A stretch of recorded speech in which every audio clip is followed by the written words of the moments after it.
સાબરકાંઠા જિલ્લાના હિંમતનગર ખાતે કલેક્ટર લલિત નારાયણ સિંહ સાધુની અધ્યક્ષતામાં જિલ્લા સ્વાગત કાર્યક્રમ યોજાયો। સાબરકાંઠા જિલ્લા કલેક્ટર લલિત નારાયણ સિંહ સાધુની અધ્યક્ષતામાં કલેક્ટર કચેરી સભાખંડ ખાતે જિલ્લા સ્વાગત કાર્યક્રમ યોજાયો હતો।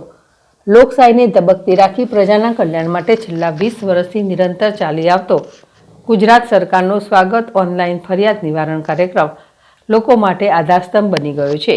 આ કાર્યક્રમમાં નાગરિકોએ 17 જેટલા પ્રશ્નો રજૂ કરવામાં આવ્યા હતા। આ કાર્યક્રમમાં ગૌચરની જમીનમાં દબાણ બાબત, ગામતરમાં પ્લોટ ફાળવણી સહિત વિવિધ વિષયો પર પ્રશ્નો રજૂ કરવામાં આવ્યા હતા। આ કાર્યક્રમમાં કલેક્ટરે આ જિલ્લા સ્વાગત કાર્યક્રમમાં અરજદારોનો યોગ્ય માર્ગદર્શન આપી તેમના પ્રશ્નોના ઝડપી નિકાલ આવે તે અંગે સંબંધિત અધિકારીઓને અનુરોધ કર્યો હતો। વધુમાં કલેક્ટરે વહીવટીતંત્રના તમામ અમલીકરણ અધિકારીઓને લોકોના પ્રશ્નોને શાંતિથી સાંભળી યોગ્ય ઉકેલ લાવવાની દિશામાં કામગીરી કરવા જણાવ્યું હતું। આ કાર્યક્રમમાં અધિક નિવાસી કલેક્ટર કૃષ્ણા વાઘેલા, પ્રાંત અધિકારી હિંમતનગર, ડીવાયએસપી, તાલુકા વિકાસ અધિકારી તેમજ અન્ય અમલીકરણ અધિકારીઓ તેમજ અરજદારો ઉપસ્થિત રહ્યા હતા। જિલ્લાવર ZSTV સાબરકાંઠા।